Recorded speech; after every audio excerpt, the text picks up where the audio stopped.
ஒரு காலத்துல பாஜகவுக்கும் தமிழ்நாட்டுல அண்ணாமலை அவர்களுக்கும் சப்போர்ட் பண்ணியிருந்தவங்க எல்லாம் இன்னைக்கு தாவேக ஆட்சிக்கு வந்த பிறகு நான் தமிழகத்துல விஜய், டெல்லியில மோடி இப்படின்னு வளரிட்டு அதுக்கப்புறம் அண்ணாமலை அவர்கள் மீதே குற்றச்சாட்டு வைத்துக் கொண்டு வரங்க. அண்ணாமலை அரசியலுக்கு கொண்டு ஒரு ஐடென்டிட்டி கொடுத்ததே பாஜக தான். நாங்க அந்த காலத்துல இருந்து இப்படி நிதானமா தான் போவோம் அப்படின்னு இருந்தீங்கன்னா அதுக்கப்புறம் இங்க பாஜகன்றதே ஒண்ணு இருக்காது. கம்ப்ளீட்டா தாவேகா எல்லாத்தையும் முழுங்கிடும். இதுதான் நான் சொல்ல வந்தது. ஏதோ நாளைக்கு பாஜகவை விட்டு வெளில போயிட்டா அவருக்கு செல்வாக்கே கிடையாது, பாஜகல இருக்கிறதுனாலதான் செல்வாக்கு அப்படின்னு நீங்க நினைச்சீங்கன்னா உங்கள மாதிரி ஜமக்காலத்துல வடிகட்டின விளக்கண்ண முட்டாள் இந்த உலகத்துல யாரையுமே பார்க்க முடியாது.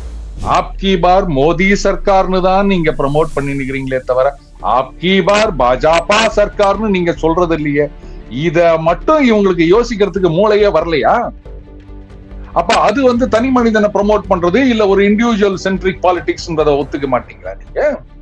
நான் கேக்குறேன், இன்றைக்கு 3வது முறையா பாஜக ஜெயிச்சு வந்திருக்குது அப்படின்னு சொன்னா அதுக்கு முக்கியமான காரணமே மோடி அப்படின்ற அந்த ஒரு தனி மனிதர் தான்.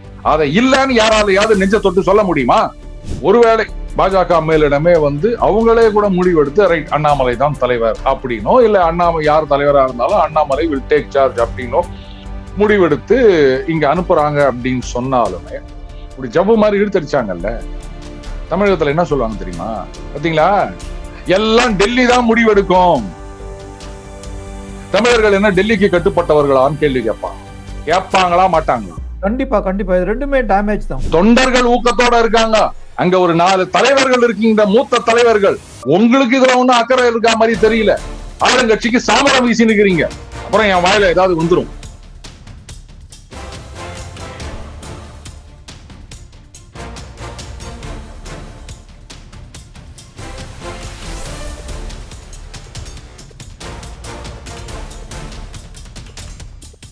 சக்தி யூபிவிசி விண்டோஸ், நவீன வீடுகளின் சிறந்த தேர்வு. வணக்கம் தென்னவன் மீடியா நண்பர்களே. இன்றைய அரசியல் விவாதத்தில் உங்கள் அபிமான அருண் நம்மளுடன் ஜாயின் பண்ணியிருக்கிறார். அவரை வரவேற்போம். வணக்கம் சார்.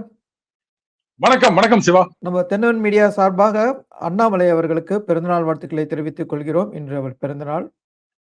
ஸோ அண்ணாமலை ஒரு மையப்புள்ளியா ஒரு சில நாட்களா இருக்காருன்னு உங்களுக்கு தெரியும், நேயர்களுக்கும் ரொம்பவே சிறப்பாக அதை பத்தி தெரியும். ஸோ அண்ணாமலை ஏன் சிறப்பானவர்? அவருக்கு முன்னாலும் அவருக்கு பிறகும் மாநில தலைவர்கள் பதவியில பாஜக பலர் இருந்திருக்காங்க. ஏன் அண்ணாமலை முக்கியமான நபராக பார்க்கப்படுகிறார்? அவர் மையப்புள்ளியாக இருப்பதற்கு காரணம் என்ன? ஸோ உண்மையிலேயே அவர் ஒரு தனி அரசியல் ஆளுமையாக உயர்ந்திருக்கிறாரா, இல்லாட்டி அது ஒரு வெற்றி பிம்பமா? அதாவது கீப்பர் கிர்மானி அப்படின்னு சொல்லுவாங்க. நான் சின்ன பையலா இருக்கும்போது நான் நினைச்சேன் கீப்பர் கிர்மானின்றது கிர்மானி பேர் கிடையாது, விக்கெட் கீப்பர் அப்படின்னு சொல்ற மாதிரி கீப்பர் கிர்மானின்றது ஒரு பொசிஷன் அப்படின்னு நினைச்சிருந்தேன். அந்த மாதிரி அதுக்கப்புறமா தோனி தான் விக்கெட் கீப்பர் பேட்ஸ்மேன். இதற்கு இடையில வந்தவங்களை எத்தனை பேர் அவங்களால சொல்ல முடியும்? அப்போ தோனி அப்படின்றது நிஜமாவே அவர் ஏதாவது பண்ணிருக்காரா இல்ல கட்டமைக்கப்பட்ட பிம்பமா அப்படின்னா நம்ம என்ன பதில் சொல்லுவோம்? அவர் பெர்ஃபார்மன்ஸ். அதனால தான் தோனி தோனி தோனின்னு சொல்றோம். தோனிக்கு முன்னாடின்னா எனக்கு தெரிஞ்சு கிர்மானி தான் ஞாபகம் வருது. அந்த மாதிரி அவருடைய brand of politics and performance. இது என்ன சொல்றது, ராகுல் காந்தி மாதிரி கிடையாது. ஜெயிச்சா உடனே அந்த கிரெடிட் கோஸ் டு ராகுல் காந்தி, தோத்து போயிட்டா உடனே மாநில தலைவர் அப்படின்றதுக்கு inspite of century of failures பண்ணியும் கூட அவரை இவங்க தூக்கி சுமந்துட்டு இருக்காங்க. ஆனா பெர்ஃபார்ம் பண்ணி உங்களுடைய ஸ்ட்ரைக் ரேட்டை இன்க்ரீஸ் பண்ணி காமிச்ச ஒரு ஆளை நீங்க தள்ளி வைக்கிறீங்க அப்படின்னா நான் என்ன சொல்ல முடியும் சிவா? இது கட்டமைக்கப்பட்ட பிம்பம்லாம் கிடையாது. ஏன்னா யாரையும் அரசியல்ல நீங்க அது மாதிரி பண்ண முடியாது. அல்டிமேட்லி மக்களுடைய தீர்ப்பு தான் முக்கியம். ராகுல் காந்தி விஷயத்துல என்ன நடக்குது அப்படின்றத நம்ம பாக்குறோம்.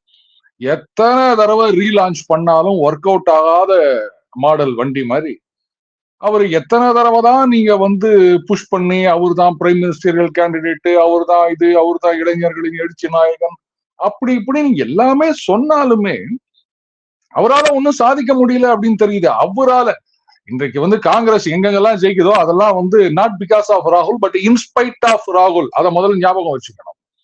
அதனால அரசியல்ல யாரையும் எல்லாம் கட்டமைக்கலாம் முடியாது. ஒரு காலகட்டத்துல அந்த பலூன் வெடிச்சிடும். சோ இவர் வந்து தமிழகத்துக்கு ஏற்ற மாதிரியான அரசியல், ஒவ்வொரு ஸ்டேட்ல ஒவ்வொரு மாதிரி அரசியல் பண்ணணுங்க. நான் ஒன்னேன்னு சொல்லிட்டா சிவா, இது வந்து ஒரு வரலாற்று உண்மை. செகண்ட் வேர்ல்டு வார்ல வந்து பிரான்ஸ் யாருமே எதிர்பார்க்க அவ்வளவு சீக்கிரமா தோத்து போவாங்க அப்படின்னு சொல்லிட்டு. ஏன்னா பிரெஞ்சு படைகள்லாம் வந்து அந்த அளவுக்கா நோஞ்சானா இருந்தாங்க, இல்ல சண்டை போட தெரியாதா? சொல்ல போனா பிரிட்டனோட போட்டி போட்டு காலனைஸ் பண்ண ஒரு நாடு பிரான்ஸ். பிரிட்டனும் பிரான்ஸ் இந்தியாலேயே எத்தனை பகுதிகளை அவங்க பிடிச்சிருந்திருக்காங்க. அப்படி இருக்க பிரான்ஸ் ஏன் தோத்து போச்சு அப்படின்னா, பெரிதும் பேசப்படாத ஆனால் வரலாற்று பூர்வமான உண்மை என்னன்னா, இந்த பக்கம் ஜெர்மன் படைகள் அவங்களுடைய அந்த டேங்க் போர்சஸ் எல்லாம் வந்துட்டு இருக்கு. இங்க இருந்து இவங்க வந்து ஆக்ஷன் பிளான் இல்ல வந்து இது பண்றது அப்படின்னு செய்தி அனுப்பணும் இல்லையா? அப்போ பிரான்ஸ்ல இருந்த அந்த மிலிட்டரி சீஃப் எல்லாம் சொன்னாங்களா, அது பாருங்க அவங்க வந்துட்டு இருக்காங்க, நம்ம வந்து மெசேஜ் அனுப்பணும், ரேடியோ. அதெல்லாம் சரிப்பட்டு வராது, அதை யாராவது ஒட்டு கேட்டுருவாங்க, அப்புறம் நம்ம பிளான் எல்லாம் நீக் ஆயிரும். என்ன பண்றது?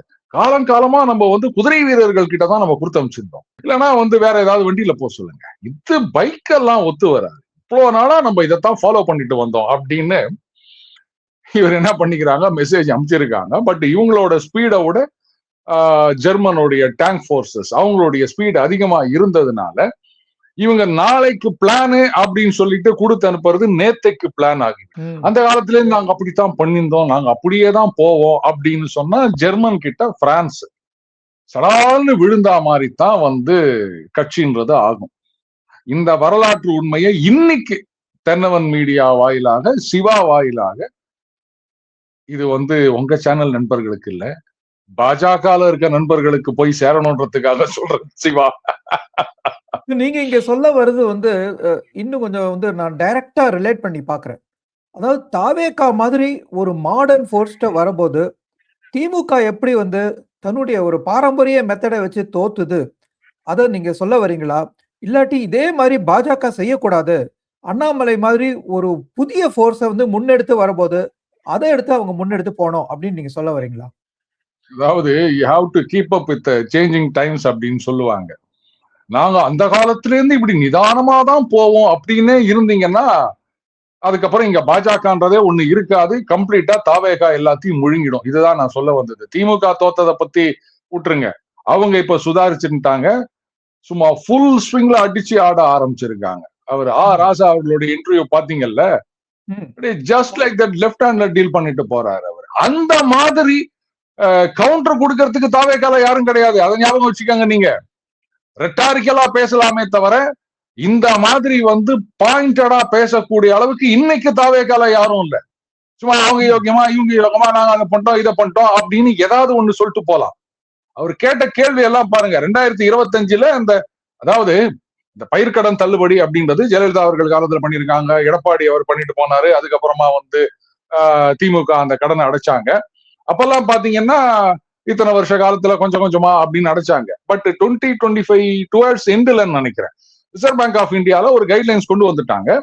அவங்க என்ன சொல்லிட்டாங்கன்னா, இந்த கடன் தள்ளுபடி அப்படின்றது வந்து நீங்க வந்து கூட்டுறவு வங்கிகள்ல இருக்க கடனை தள்ளுபடி பண்றேன்னு சொல்றீங்க. அப்ப அவங்களுக்கு அந்த ஃப்ரெஷ்ஷா அந்த பணம் வரணும்ல. இவங்க திருப்பி கட்டுற பணத்தை வச்சுதாங்க அவங்க மத்தவங்களுக்கு கடன் கொடுப்பாங்க. ஒரு பேங்க்ல வந்து ஒரு 10 கோடி ரூபாய் டெபாசிட் இருக்கு. இந்த 10 கோடியில அவங்க வந்து ஒரு 8 கோடியை கடன் கொடுத்துருக்காங்க அப்படின்னா அந்த கடனுக்கு வட்டி தவணை அப்படின்னு அவங்க கட்டுறதை வச்சுதான் மத்தவங்களுக்கு அவங்க வந்து ரொட்டேட் பண்ணி கடனை கொடுப்பாங்க. இப்ப நீங்க இந்த 8 கோடி ரூபாய் கடனை தள்ளுபடி பண்ணிட்டீங்க. அப்ப அந்த பணம் இல்லைன்னா அவங்க ஃப்ரெஷ்ஷா யாருக்கு கடன் கொடுப்பாங்க? விவசாயிகள் காலம் பூரா கடன் வாங்கியே வந்து விவசாயம் பண்ற நிலைமைக்கு தான் நம்ம இன்னைக்கு நாட்டை வச்சிருக்கோம், விவசாயிகளை வச்சிருக்கோம். அப்ப ஃப்ரெஷ்ஷா கடன் கிடைக்கல அப்படின்னு சொன்னா நீங்க தள்ளுபடி பண்ணிட்டு போயிருவீங்க. கடன் இல்லன்னு இருக்கலாம், ஆனா அடுத்த சாகுபடிக்கு அவன் எங்க போய் நிப்பான் பணத்துக்கு? அப்புறம் ராக்கெட் வட்டி, மீட்டர் வட்டி, இப்படிதான் போய் நிக்கணும். இது இதோட மோசம், புரியுதுங்களா?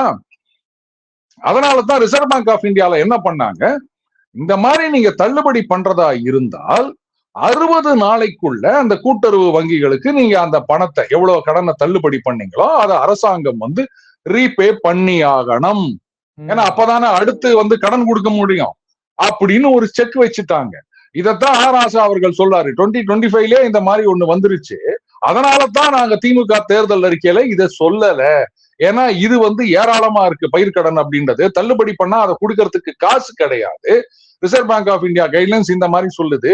நீங்க தேர்தல் அறிக்கை வெளியிட்டது இந்த சர்க்குலர் வந்த பிறகுதான் இது கூட தெரியாம நீங்க தேர்தல் அறிக்கை கொடுத்துட்டு நாங்க அத பண்றோம் இத பண்றோம், இதுல அந்த 50,000 வரைக்கும் இது அப்படின்னு சொல்லிட்டு ஏதோ ஒரு அமௌண்ட்டுக்கு மேல 1 லட்சத்துக்கு மேலேயே என்னவோ போனா 5,000 ரூபாய் தான் தள்ளுபடி.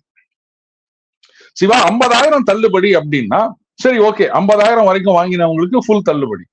நீங்க 60,000 வாங்கிருந்தீங்கன்னா அப்பவும் 50,000 தான் தள்ளுபடி, 10,000 கட்டணும். இதுதானே கரெக்டா இருக்க முடியும். ஆமா.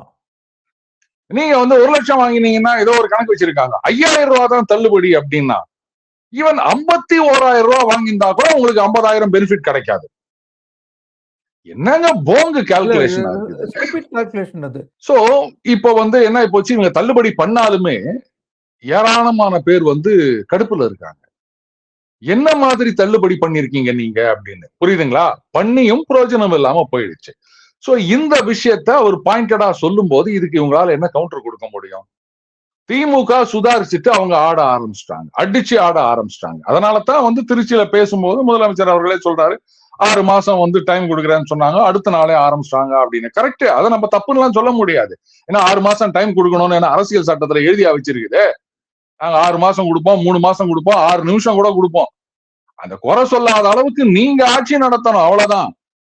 ஏன் நீங்க உடனே எல்லாம் இது பண்றீங்க அப்படின்னு கேட்க முடியாது. ஏன்னா வந்து ஐபிஎல்ல இறங்கிட்டீங்கன்னா முதல் ஓவர்லயே நீங்க வந்து இவ்வளவு ஸ்பீடா போடுறீங்க, ஒரு 2-3 ஓவர் கழிச்சு போடுங்க அப்படின்னு நம்ம கேட்க முடியுமா?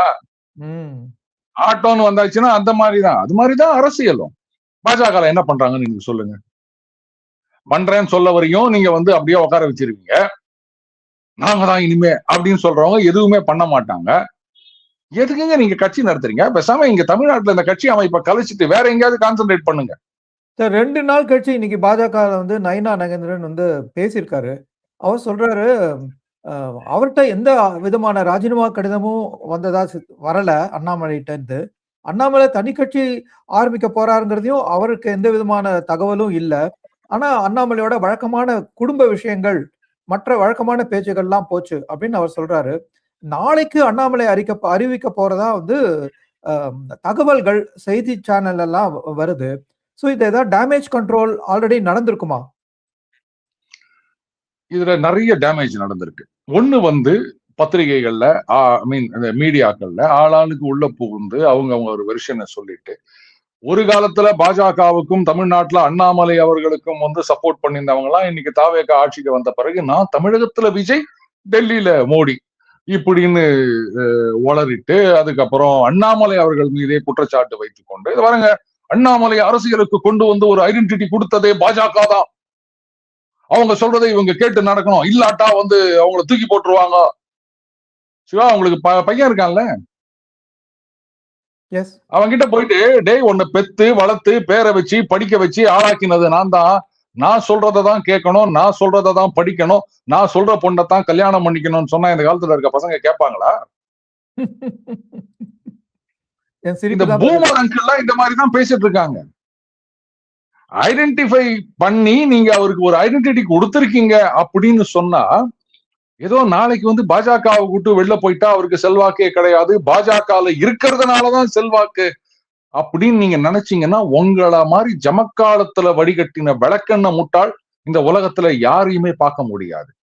சொல்ல போனா கரெக்ட், நீங்க கொண்டு வந்தீங்க, அவரு அதுக்கேத்த மாதிரி உங்களுடைய நம்பிக்கையை காப்பாத்துற மாதிரி அவர் நடந்துட்டாரா இல்லையா? பெர்ஃபார்மன்ஸ் இன்க்ரீஸ் பண்ணி காமிச்சு இது வரைக்கும் இல்லாத அளவுக்கு டபுள் டிஜிட்ல ஓட்டு வாங்க வச்சது பாஜக அப்படின்னா அண்ணாமலையால தான் அது சாத்தியமாச்சு. பாஜகவால அண்ணாமலையான ஒரு கமெண்ட் சொல்லணும். சமீபத்துல சில விமர்சகர்கள் சொன்ன கமெண்ட் இது உங்கள்கிட்ட நான் ஷேர் பண்ணணும், உங்களுடைய கமெண்ட் அதுக்கும் சேர்த்து சொல்லுங்க. அதாவது அண்ணாமலை எண் மக்கள் அப்படின்னு இந்த பாத யாத்திரை பண்ணது அவரோட செல்வாக்கு தான் அதிகரிச்சதே தவிர பாஜகவோட செல்வாக்க இல்ல அப்படின்னு சொல்றாங்க. நான் ஒண்ணு சொல்லவா? இப்ப அண்ணாமலை அவர்களுடைய செல்வாக்கு இன்க்ரீஸ் ஆச்சுன்னா ரைட், இதை வந்து இப்படி உங்களுக்கு கேட்டாதான் பதில் வரும் அப்படின்னு நினைக்கிறேன். தாவேகா இவங்க வந்து இன்ஸ்டாகிராம்ல ரீல்ஸ் போட்டே வந்து ஆட்சியை பிடிச்சிட்டாங்கன்றது திமுகவுடைய குற்றச்சாட்டு. அந்த ரீல்ஸ்ல எல்லாம் அவங்க ப்ரமோட் பண்ணது யாரு? இன்னைக்கு கல்வித்துறை அமைச்சரா இருக்க ராஜ்மோகனை ப்ரமோட் பண்ணாங்களா, இல்ல வந்து விளையாட்டுத்துறை அமைச்சரா இருக்க ஆதவ அர்ஜுனா அவர்களை ப்ரமோட் பண்ணாங்களா, இல்ல புசி ஆனந்த் அவர்களை ப்ரமோட் பண்ணாங்களா, இல்ல அதுக்கப்புறமா வந்து செங்கோட்டையன் அவர்களை ப்ரமோட் பண்ணாங்களா? விஜய் விஜய் விஜய், அவ்வளவுதானே. ஆமா. அப்ப சொல்ல முடியுமா என்னங்க இவங்க தாவேகாவை ப்ரமோட் பண்ணாம விஜய் அப்படின்ற ஒரு தனிநபரை மட்டுமே ப்ரமோட் பண்ணாருன்னா அட வெனக்கெண்ணைங்களா, அவரை ப்ரமோட் பண்றது ஒண்ணுதான், கட்சியை ப்ரமோட் பண்றது ஒண்ணுதான். அதனுடைய பெனிஃபிட்டை ரீப் பண்ணது இன்னைக்கு ஜெயிச்சிருக்க அத்தனை எம்எல்ஏக்களும் அந்த கட்சியும் இன்னைக்கு அமைச்சரா இருக்கவங்களும் அங்க நிர்வாகிகளும். நீங்க பாட்டுக்கு ஒவ்வொருத்தரும் நான் இவரை ப்ரமோட் பண்றேன் இவரை ப்ரமோட் பண்றேன் அப்படின்னு ஸ்கேட்டர் பண்ணிட்டு போயிருந்தீங்கன்னா ஒண்ணு இல்லாம போயிருந்திருக்கும். இந்த அடிப்படை கூட புரியாம அவரை மட்டுமே ப்ரமோட் பண்ணிக்கினாருன்னா, அவரை மட்டுமே ப்ரமோட் பண்ணிக்கினாருன்னா அப்புறம் அந்த கட்சிக்கு சரி அவர் வந்து பெரிய ஆள் ஆயிட்டாருன்னு வச்சுப்போமே, for the sake of argument நான் ஒத்துக்கிறேன். அவரை வந்து ப்ரமோட் பண்ணாங்க, அந்த பெனிஃபிட் எல்லாம் யாருக்கு வரப்போகுது? ஏன் அண்ணாமலை எந்த தொகுதியில நிக்கிறாரோ அங்க மட்டும்தான் ஓட்டு வரும், மத்த தொகுதியில எல்லாம் ஓட்டு வராதா? அது மாதிரி ப்ரமோட் பண்ணா இப்ப திமுக யாரை ப்ரமோட் பண்றாங்க? மு.க. ஸ்டாலின், உதயநிதி ஸ்டாலின். இங்க அதிமுக யாரை ப்ரமோட் பண்றாங்க? எடப்பாடி பழனிசாமி. அவர் பையனை கூட அவர் ப்ரமோட் பண்றது கிடையாது. இவ்வளவு ஏங்க ஆப்கி பார் மோடி சர்க்கார்னு தான் நீங்க ப்ரமோட் பண்ணி நிக்கிறீங்களே தவிர ஆப்கி பார் பாஜக சர்க்கார்னு நீங்க சொல்றது இல்லையே. இத மட்டும் இவங்களுக்கு யோசிக்கிறதுக்கு மூளையே வரலையா? அப்ப அது வந்து தனி மனிதனை ப்ரமோட் பண்றது இல்ல ஒரு இண்டிவிஜுவல் சென்ட்ரிக் பாலிடிக்ஸ்ன்றதை ஒத்துக்க மாட்டீங்களா நீங்க? உடனே சொல்லுவாங்க அவரோட இவரை கம்பேர் பண்றீங்களான்னு. முதல்ல நீங்க யோக்கியமான்னு யோசிங்க கேள்வி கேட்கறதுக்கு முன்னாடி. மோடி மோடி மோடி 2.2 இப்படித்தானே எல்லா ஓட்டும். இதுதான் அரசியல். நான் கேக்குறேன், இன்றைக்கு வந்து 3வது முறையா பாஜக ஜெயிச்சு வந்திருக்குது அப்படின்னு சொன்னா அதுக்கு முக்கியமான காரணமே மோடி அப்படின்ற அந்த ஒரு தனி மனிதர் தான். அதை இல்லன்னு யாராலையாவது நெஞ்ச தொட்டு சொல்ல முடியுமா? உலகம் முழுக்க அப்படிதாங்க. இன்னைக்கு அங்க அஸ்ஸாம்ல வந்து கிளீன் ஸ்வீப் அடிக்கிறாங்க அப்படின்னா ஹிமந்த பிஸ்வா சர்மா. ஏன் அங்க இருந்து சர்பானந்த சோனோவாலா அதுக்கு முன்னாடி இருந்த சிஎம் தூக்கிட்டு சர்மாவை கொண்டு வந்து போட்டாங்க. இவரு பாஜக கூட கிடையாது, காங்கிரஸ்ல இருந்து வந்தவர் ஹிமந்த பிஸ்வா சர்மா. ஆமா. அங்க எல்லா இடத்துலயும் சர்மா சர்மா சர்மா. அதுதானே பாலிடிக்ஸ். உடனே சொல்லுவாங்க சார் அவரு ஜெயிச்சார் சார், இவர் வந்து ஜெயிக்கல சார். அப்ப ஆல்ரெடி அங்க பாஜக ஜெயித்திருந்த ஒரு கட்சி, பிரசன்ஸ் இருந்த ஒரு கட்சி. ஆனா தமிழகத்துல அப்படி கிடையாது. 3% 2.5% இருந்ததா 11% கொண்டு வந்திருக்காரு. ஒரே நாள்ல நீங்க வந்து எடுத்த உடனே டெபியூலயே நான் செஞ்சுரி அடிப்பேன்றதெல்லாம் வந்து நடக்காத காரியம். கொஞ்சம் கொஞ்சமா தான் வளர்த்து எடுக்க முடியும். இன்னைக்கு விதை நட்ட உடனே நாளைக்கே வந்து பழம் பறிச்சு துண்ணுடுவீங்களா நீங்க? அந்த விதையை எங்க நட்டாங்கன்னு தெரியாது, அணில் எங்கேயோ கொண்டு போய் பறிச்சுட்டு வந்துருவாம அந்த மாதிரி அதுவா முளைச்சு வந்தா மாதிரி அதுவா மழையில வந்தா மாதிரி எல்லாம் நீங்க இது வரைக்கும் நடத்திருந்தீங்க. ஒரு மனுஷன் விதையை நட்டு அதுக்கு தண்ணியை ஊத்தி அதை கொஞ்சம் பெருசா வளர்த்துக்கிறான்னா நாங்க எவ்வளவுதான் பண்ணோம் தெரியுமா? நீங்க பண்ண லட்சணம் தான் கண்ணு முன்னாடி தெரியுத. இப்போ இதுல 2 டேமேஜ் நான் சொன்னேன். ஒண்ணு வந்து இவங்களா வந்து பாத்தீங்களா அவர் ரிசைன் பண்ணிட்டார் அப்படின்றது. திடீர்னு இன்னொரு சேனல்ல அண்ணாமலை டேக்ஸ் யூ டர்ன், அவர் ரிசைனேஷன் வித்ரா பண்ணிட்டார். ஏய் அவர் ரிசைன் பண்றான்னு சொன்னாரா அவங்க கிட்ட? நீ யூ டர்ன் வச்சுக்கிற. நீங்க தான் வந்து டம் டம் டம் 5 பக்கம் 6 பக்கம் 7 பக்கம். இந்த ரஜினிகாந்த் அவர்கள் கட்சி ஆரம்பிச்சாரு, எலெக்ஷன் கமிஷன்ல வந்து ரிக்வெஸ்ட் கொடுத்துட்டாரு, அது ரொம்ப ரகசியமா இருக்கிறது அப்படின்னு சொல்லிட்டு அது 143 பக்கங்கள் இருக்கின்றன அப்படின்லாம் இன்ஃபர்மேஷன் வந்தது தெரியுமா உங்களுக்கு? தெரியும். அப்புறம் ஆரம்பிக்காத கட்சிக்கு 3 நிர்வாகியை போட்டாரு. இந்த சின்னம் கேட்டுக்கிறார் அந்த சின்னம் கேட்டுக்கிறார்லாம் அடிச்சு விட்டாங்க. கட்சியில அவர் கட்சியே ஆரம்பிக்கல. இந்த மாதிரிதான் இன்னைக்கு அங்க இருக்கின்ற டெல்லியில இருக்கின்ற அந்த மெயின் ஸ்ட்ரீம் மீடியான்னு சொல்றோம் பாருங்க, நேஷனல் மீடியான்னு சொல்றோம் பாருங்க, இவங்க எல்லாம் கூத்தரிச்சிட்டு இருக்காங்க. இப்ப என்ன ஆயிப்போச்சுன்னா நிஜமாகவே பாஜக வந்து அண்ணாமலை அவர்கள் சொல்றதை காது கொடுத்து கேட்டு கரெக்டுங்க, இனிமே வந்து நம்ம கான்சென்ட்ரேட் பண்ண வேண்டியது தமிழ்நாடு, கேரளா, தெலுங்கானா, ரைட்டு இப்ப அந்த பக்கம் வெஸ்ட் பெங்கால் அதெல்லாம் முடிச்சிட்டோம், இப்ப அடுத்து இங்கதான் வரப்போறோம் நாங்க, ரைட் ஓகே ஃபுல் ஃப்ரீடம் ஆரம்பிங்க ஆட்டத்தை அப்படின்னு சொன்னாங்கன்னா இவங்க இந்த தேவையில்லாம இந்த ஒரு மங்கி சர்க்கஸ் பண்ணாங்க பாருங்க. அதனால என்ன ஆயிரும், அண்ணாமலைக்கு பாஜக மேலிடம் பணிந்து விட்டதுன்ற மாதிரி ஒரு இம்ப்ரெஷன் வரும். உண்டா இல்லையா? உண்டு உண்டு. இது டேமேஜ் நம்பர் 1. இப்ப 2வது டேமேஜுக்கு நான் வரட்டா? சரி, ஏதோ ஒரு முடிவு எடுக்கிறது அப்படின்னா சட்டு போட்டு முடிவு எடுக்கணும்.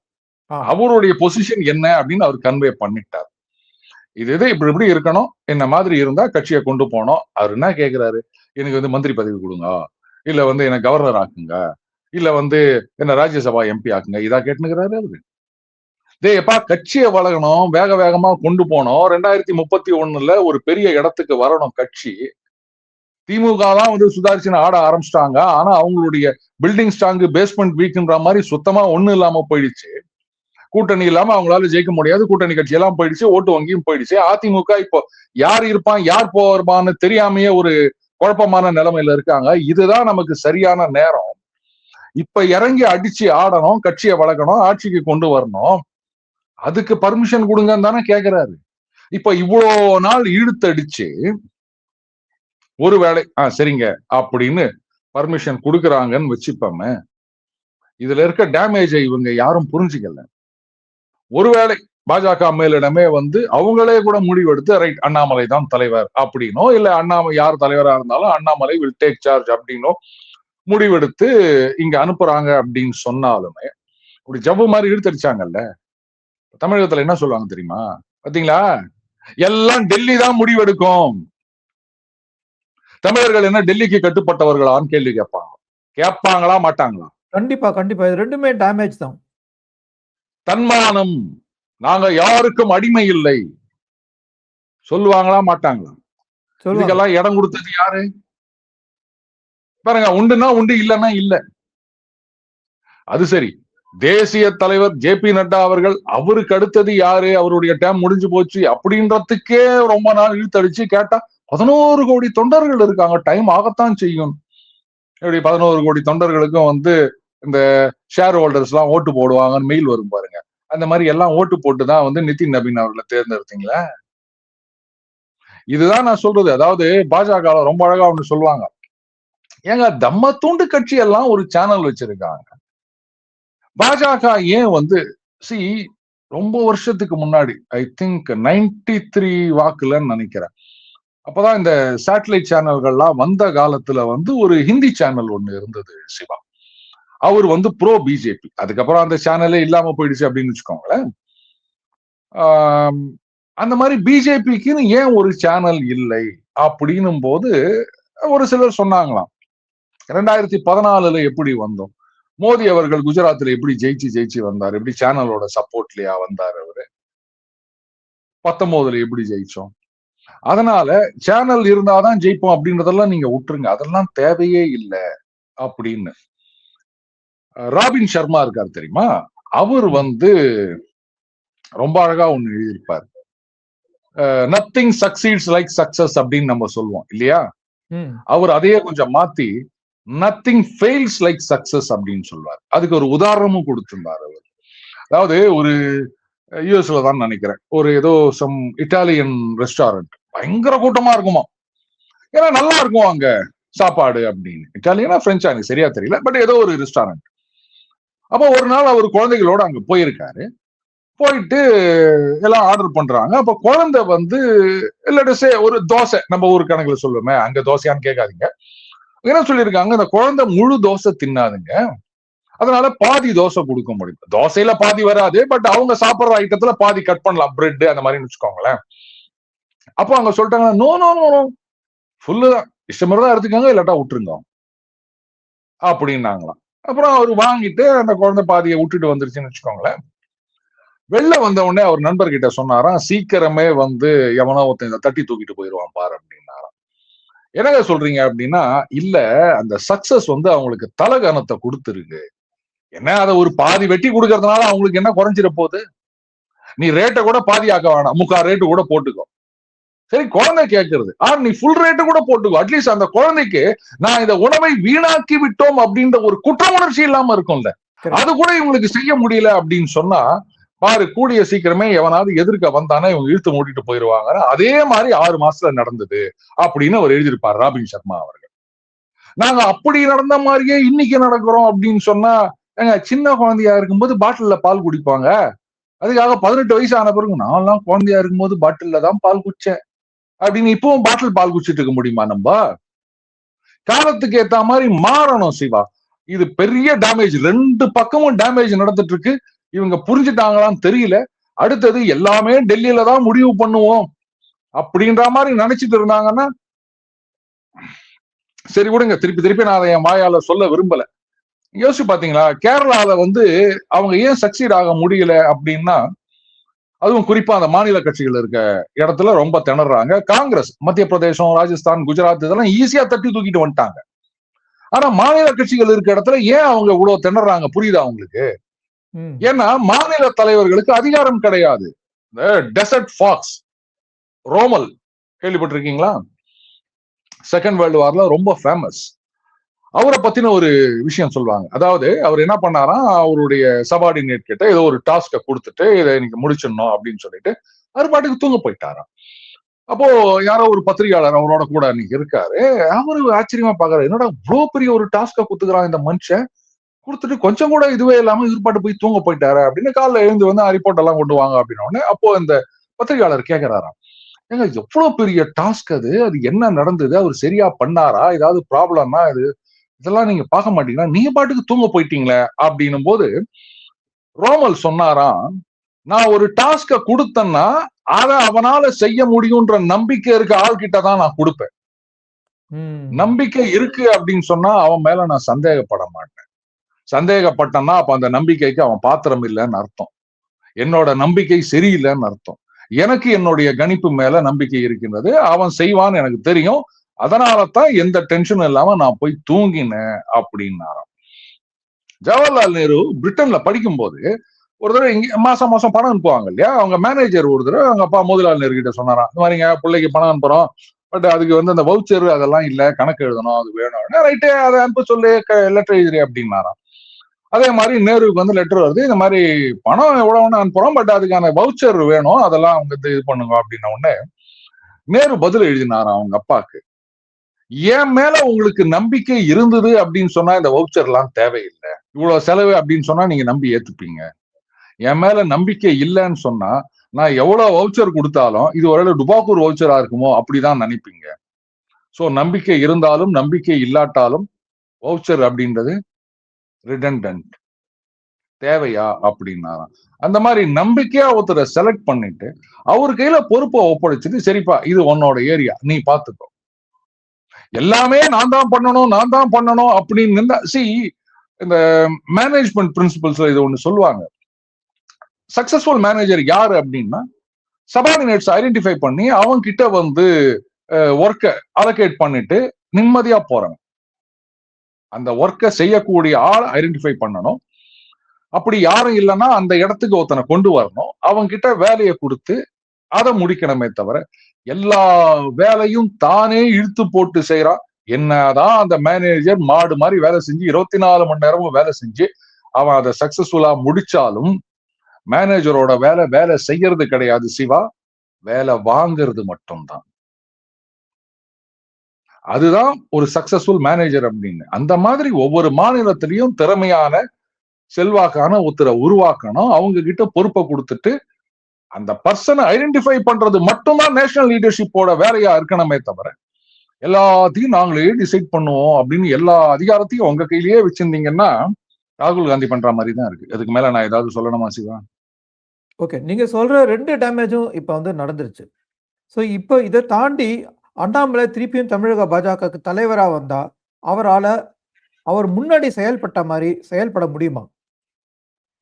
முழு சுதந்திரம், அதாவது பூரண சுதந்திரம், அதை அடைந்தே தீருவோம் அப்படின்னு சொன்ன மாதிரி ஒரு மாநில தலைமை அப்படின்னு சொல்லாச்சுன்னா எல்லாத்துக்கும் டெல்லியை எதிர்பார்த்துட்டு உட்கார்ந்து இருக்கணும் அப்படின்னு சொன்னா, நான் இதுதான் ஏற்கனவே பல இடங்கள்ல பேசியிருக்கேன். தலைவர் அப்படின்னு சொன்னா அப்போ அதுக்கான உரிமை எல்லாம் எனக்கு இருக்கணும்.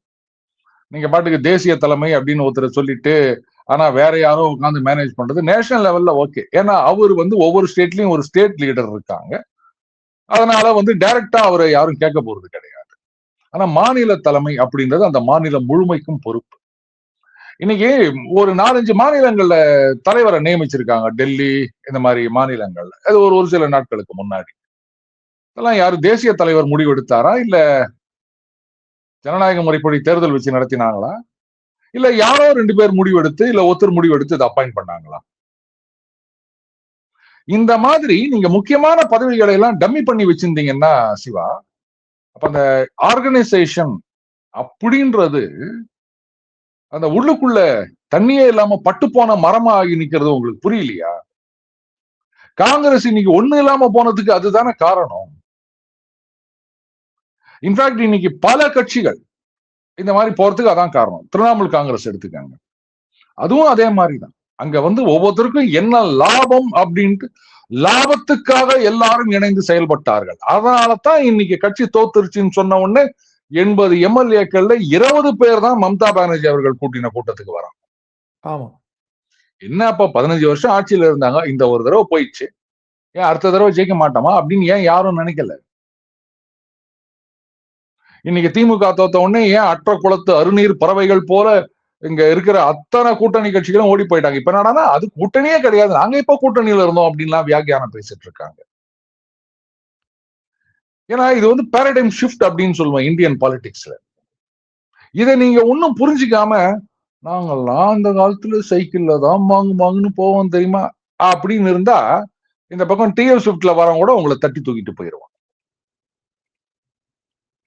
சோ அண்ணாமலை அவர்கள் மறுபடியும் தலைவரா வந்தா அப்படின்னு சொன்னா இந்த முழு சுதந்திரம் இருந்தது அப்படின்னா நிச்சயமா அவரால் சாதிக்க முடியும். இன்னைக்கு ஒரு மிகப்பெரிய வேக்குவம் இருக்கு. ஆப்போசிஷன் ஸ்பேஸ் அப்படின்றதுக்கு கிரெடிபிளான ஒரு லீடரும் அமைப்பும் இல்லை. என்டிஆர் மாடல் அப்படின்னு சொல்லுவாங்க, எம்ஜிஆர் மாடலுக்கு முன்னாடி என்டிஆர் மாடல்னு சொல்லுவாங்க. அங்க ரீசன் என்னன்னா ஆந்திராவில் ஒன்றிணைந்த ஆந்திராவில் அந்த ஆன்டி காங்கிரசிசம் அப்படின்றது ரொம்ப ஸ்ட்ராங்கா இருந்த விஷயம். அது அன்பார்ச்சுனேட்லி அந்த 77 ஜனதா எக்ஸ்பெரிமெண்ட் அது 80ல உழுது அப்படின்னும் போது அங்க ஆந்திராவில் அந்த ஜனதான்னு ஒன்றுபட்ட எதிர்கட்சிகள் எல்லாம் ஒண்ணு இல்லாம போயிடுச்சு. சோ ஒரு பக்கம் காங்கிரஸ் இருக்கு, இந்த பக்கம் ஆன்டி காங்கிரஸ் வாக்குகள் இருக்கு. அதை எக்ஸ்ப்ளாய்ட் பண்ணிக்க ஒரு அமைப்பு இல்லை. அந்த நேரத்துல தெலுங்கு பிரைடு, ஏன்னா டெல்லியில இருந்து இருக்க யாரோ ஒருத்தர் இங்க நினைச்சு சீஃப் மினிஸ்டர் மாத்துவாரு, இங்க எல்லாம் முடிவு பண்ணுவாங்களா அப்படின்னு அந்த தெலுங்கு பிரைடு அப்படின்ற பிளாங்க்ல கட்சி ஆரம்பிச்சு ஒரு சில மாசங்கள்லயே ஆட்சிக்கு வந்தார் என்டிஆர் அவர்கள். சோ அங்க அந்த வாக்கு வங்கி இருந்தது, அதை உள்வாங்கிக் கொள்ள ஒரு அமைப்பு இல்லை. அந்த தன்மானம் சுயமரியாதை அப்படின்ற பிளாங்க்ல என்டிஆர் வரும்போது அவர் மிகப்பெரிய இடத்துக்கு வந்தார். ஆனா அதுக்கப்புறம் அவரே ஒண்ணு இல்லாம போனார், அது வேற விஷயம். சோ அந்த நேரத்துல இருந்ததை அவர் யூட்டிலைஸ் பண்ணிக்கினார். சோ இங்க எதிர்கட்சிக்கான ஸ்பேஸ் அந்த கிரெடிபிலிட்டியோட இருக்க ஒரு விஷயம் வேக்கண்டா இருக்குது, அதை யூட்டிலைஸ் பண்ணிக்கோங்கன்னு ஒரு மனுஷன் சொல்றா. நீங்க அவரை உட்கார வச்சீங்கன்னு இப்ப வேணுமா, இல்ல இன்னும் 10 வருஷம் வெயிட் பண்ணலாமா, 20 வருஷம் வெயிட் பண்ணலாமா, உங்களுக்கு என்ன வயசாயிடுச்சு? எனக்கு வயசாக இருக்கட்டும், கட்சிக்கு என்ன வயசாச்சு? இத்தனை வருஷமா இங்க இருக்கீங்களா? 4 எம்எல்ஏ இருந்தது, ஒரு எம்எல்ஏ ஆயிப்போச்சு. என்னைக்குதான் அட்லீஸ்ட் ஒரு எதிர்கட்சி தலைவராவது வரணும் அப்படின்னு கொஞ்சம் கூட உங்களுக்கு அக்கறையா கிடையாதா? இல்ல தமிழ்நாட்டு மக்கள் மேல எப்படி போனாலும் போட்டோம் அப்படின்னு விட்டீங்களா? இதுதானே மக்கள் முன்னாடி இருக்க கேள்வி. அண்ணாமலை என்ன கேட்கிறான்றதை விடுங்க. இன்னைக்கு பாஜக ஆதரவாளர்கள் அவங்களே சொல்ற விஷயம் என்னங்க, கொஞ்சம் கூட தமிழ்நாட்டு மேல அக்கறையே இல்லை போல இருக்குது இவங்களுக்கு. எப்ப அங்க அதிமுக இவர் சொன்னதை கேட்காம அதிமுகவோட கூட்டணி வச்சாங்க, சரி ரைட்டு, இப்ப ஒண்ணு இல்லாம போயிடுச்சு. 4 எம்எல்ஏ இருந்தது, ஒரு எம்எல்ஏ ஆயிடுச்சு அப்படின்னா, இல்ல நாங்க இத்தனை % ஓட்டு வாங்கியிருக்கோம், இது அதிகரித்து இருக்கின்றது. திமுக கூட நாங்க தோல்வி அடைந்து விட்டோம் அப்படின்னு ஒத்துக்கினாங்க.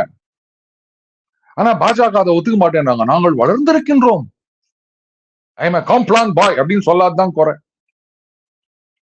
முதல்ல உண்மை நிதர்சனத்தை ஏத்துக்கங்க. ஆமாங்க, 4ன்றது 5 ஆகணும், 8 ஆகணும். ஆனா 4 1 ஆகுறதுன்றது வளர்ச்சின்னு சொல்ல முடியாது. கரெக்ட், நாங்க தோத்து இருக்கோம். ஆனா இதற்கான காரணங்களை ஆராய்கின்றோம்னா அதை விட்டு ஐயோ பாஜக தொண்டர்கள் என்ன ஆனாலும் அவங்க கட்சியை வளர்க்கணும்னு ஊக்கத்தோட இருக்காங்க. கரெக்ட், தொண்டர்கள் ஊக்கத்தோட இருக்காங்க. அங்க ஒரு 4 தலைவர்கள் இருக்கீங்க, மூத்த தலைவர்கள். உங்களுக்கு இதுல ஒன்னும் அக்கறை இருக்கா மாதிரி தெரியல. ஆளுங்கட்சிக்கு சாமரம் வீசி நிக்கிறீங்க. அப்புறம் என் வாயில ஏதாவது வந்துரும்.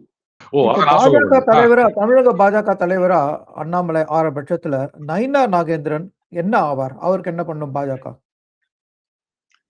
என்னங்க பண்ணணும்? மந்திரி ஆக்கிடுங்க, அதானே பண்ணுவீங்க. இல்ல எங்கேயாவது கவர்னரா போடுங்க. இல்ல பண்ணாட்டாலும் ஒன்னும் யாரும் கேட்க போறது கிடையாது. கட்சியில ரீவாம் அப்படின்னு வந்தாச்சுன்னா அவ்வளவுதான். காங்கிரஸ்ல இதெல்லாம் சாதாரண விஷயம். அவரே சொல்ல போனா தோல்விக்கு அப்புறம் அவரே முன் ராஜினாமாவை சமர்ப்பித்திருக்க வேண்டும். காங்கிரஸ்ல அப்படித்தானே பண்றாங்க. ஒரு மாநிலத்துல காங்கிரஸ் எல்லா மாநிலத்திலும் தோத்து நிக்குது. ஜெயிச்சா உடனே ராகுல் அவர்களது வழிகாட்டுதலின் பேரில் சோனியா அம்மையாரின் செல்வாக்கால் நாங்கள் வெற்றி பெற்றோம் அப்படின்னு சொல்லிடுவாங்க. தோத்து போயிட்டா தோல்விக்கு பொறுப்பேற்று மாநில தலைவர் ராஜினாமா செய்தார் அப்படின்வாங்க. இதான வழக்கம். அதைத்தான் செய்யணும்னு நான் எதிர்பார்க்கிறேன். அப்புறம் அதுக்கு மேல என்ன செய்யணும்னு நீங்க நினைக்கிறீங்க? நன்றி. நேயர்களே, நீங்க என்ன நினைக்கிறீங்க? உங்க கருத்தை வந்து நீங்க கமெண்ட் செக்ஷன்ல பதிவிடுங்க.